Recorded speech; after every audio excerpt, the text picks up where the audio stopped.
This is the Sunday Business Page with John Delano. Good morning, I'm John Delano. Welcome to another home edition of the Sunday Business Page. And our very special guest is Kathy Buechel, who is the head of the Benter Foundation and the former head of the Alcoa Foundation. Kathy, so good to have you on the show today. Good morning, John. Thanks for having me. I wanted to have you on because you have just written and published a book, edited a book that I thought was very intriguing. Can you hold it up so we can see it? It's called A Gift of Belief, and it's all about philanthropy in the city of Pittsburgh. How important has philanthropy been to this region? Well, John, philanthropy has been really consequential to the region from the earliest days of settlement and even before. People cared for one another, helping in times of trial and epidemics. But more recently, and I would say in the last 150 years, philanthropists have really helped to transform Pittsburgh and aided it in its evolving journey from a trading center all the way to an industrial and now a post-industrial society. Have we seen the nature of philanthropy change in Pittsburgh over the years? I mean, I think most of us think of it in terms of these rich robber barons with lots of money, and they finally get, they get salvation at the end and they hand the money out to people. Is that the history of Pittsburgh and philanthropy? Well, I think that is the imagery. The Titan narrative is more typically associated with Pittsburgh. And those commercial giants have been very influential in Pittsburgh's evolution, and certainly in our philanthropy. All of us have borrowed books from Carnegie's library or wandered in Frick's Park. But those philanthropists those titans didn't invent philanthropy here. In fact, as our book and the 12 authors who created it present, philanthropy has been the everyday work of everyday Pittsburghers from the very beginning of the settlements here.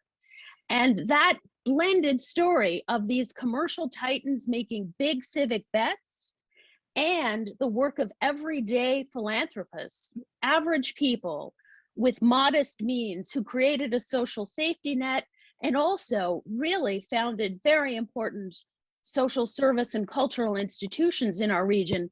That blended narrative is the story of philanthropy in Pittsburgh.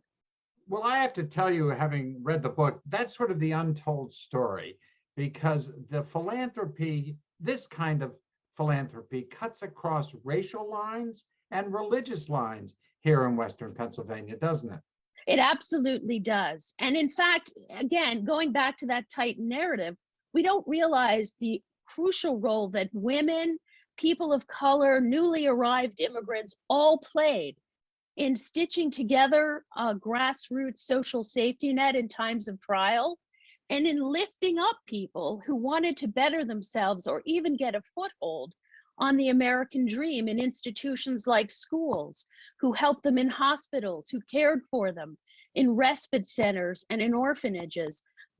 Many of those institutions came from African-American philanthropists, from women, and from many others whose stories haven't been told until our authors brought them to light. Let me ask you finally about the future of philanthropy in Pittsburgh. Where do you see it going? I think we will see more of these valuable public-private partnerships where you have philanthropists who play blended roles. We've seen that in the transformation of downtown in the cultural district, in river life, in the refurbishment of our parks. Those will continue, and they will be vital sources of energy in river life, in our riverfronts. I also think you'll see much more focus on these everyday donors and engaging them in supporting the causes and the needs of Pittsburgh. That's the new story of Pittsburgh philanthropy, how we bring more people into support of these causes. Well, Kathy Buechel, the editor and author of this book, hold it up again, A Gift of Belief, that is really very, very interesting about philanthropy in the Pittsburgh region. Thank you so much for being with us. I do appreciate it. Thank you, John. And thank you for watching this edition of the Sunday Business Page. Have a great Sunday, everybody.